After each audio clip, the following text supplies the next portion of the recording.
All right, of course, we're keeping a close eye on Hurricane Irma. It looks like it's going to potentially have significant impacts here in southwest Florida if the forecast track continues to inch west especially, but with this westward shift, which we do anticipate potentially to shift a little bit more towards the west, we could be looking at a significant event here in southwest Florida. So that's why you need to make sure that you prepare. Like we were saying last night, even though the track did shift temporarily to the east, there was always that possibility that it could shift west, and that cone of uncertainty is there for a reason. So you want to make sure you prepare, and you got another day to do that for tomorrow before things start going downhill this weekend. Storm Shield 4 Doppler tracking some storms. This has nothing to do with Irma.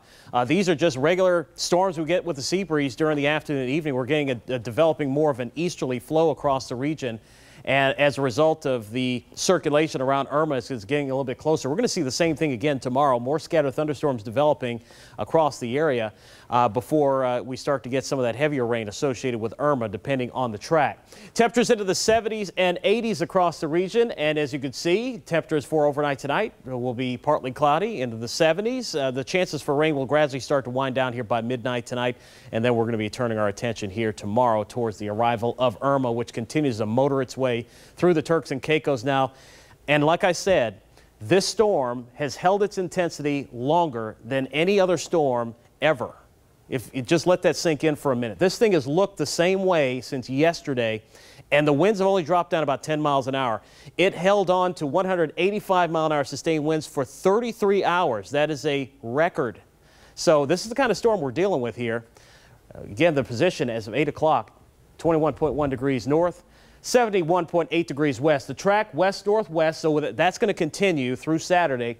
Then we're going to get more of a northwest turn. We're getting a little better idea of where that's going to happen. We're starting to get agreement between the computer models, the GFS and the Euro, now starting to come together and hone in on a solution. Now, as of the latest track, which is going to be updated, by the way, here in a few minutes, approaching the South Florida coast by Sunday morning as a Category 4.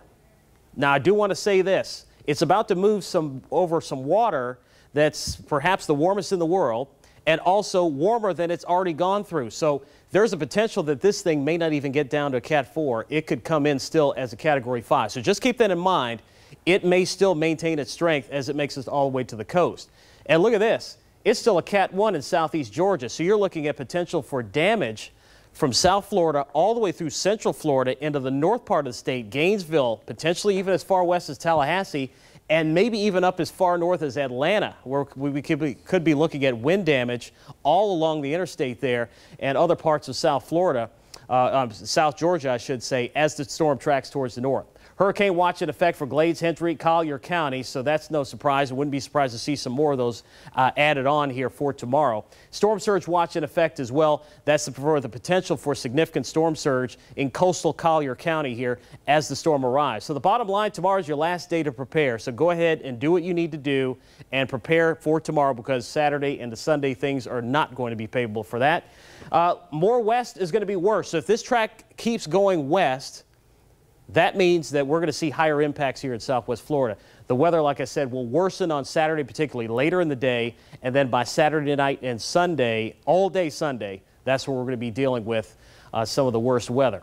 Category 4, likely landfall, and like I said earlier, don't be surprised if the storm ends up maintaining its strength now, or at least coming in potentially as a Category 5. Hurricane conditions are looking more likely for a larger part of southwest Florida. The worst, again, Sunday morning to Monday morning, barring the storm doesn't slow down or speed up. So here are the potential impacts from Irma. Tornado threat on the low side. We're not on the favorable side for tornadoes. That's going to be more over on the Treasure Coast and down towards the Gold Coast. As we get into Saturday night into Sunday, that's where we're going to be looking at wind impacts, and this is likely going to go up to high. Surge impacts for coastal Collier County. Medium could potentially go up to high for that, depending on the track. And of course, flooding is going to also be an issue, as we're going to be looking at the possibility there of some heavier rainfall. Of course, we had that rain a couple weeks ago that created problems. Anymore is only going to aggravate the situation. Here's the GFS model. This was the latest run, and I want you to see the similarities. They're coming together. You remember the GFS was well offshore. Now it has shifted west. The 0Z run is going to be very interesting. The run that's going to be coming out later on tonight. The Euro model comes out at about 3 o'clock in the morning. So I'll be up watching that. It shifted west. We'll see if that trend continues. But notice the agreement there. Tropical storm force winds, high likelihood of that. hurricane force winds, increasing chances, particularly if the track shifts west. And with the hurricane force wind field being out 70 miles, if it goes up the middle of the state, just about either side of the state is going to be seeing hurricane force winds. 7-day forecast, again, your last day tomorrow to get things wrapped up. And then as we get into the weekend, that's when weather should start to go downhill.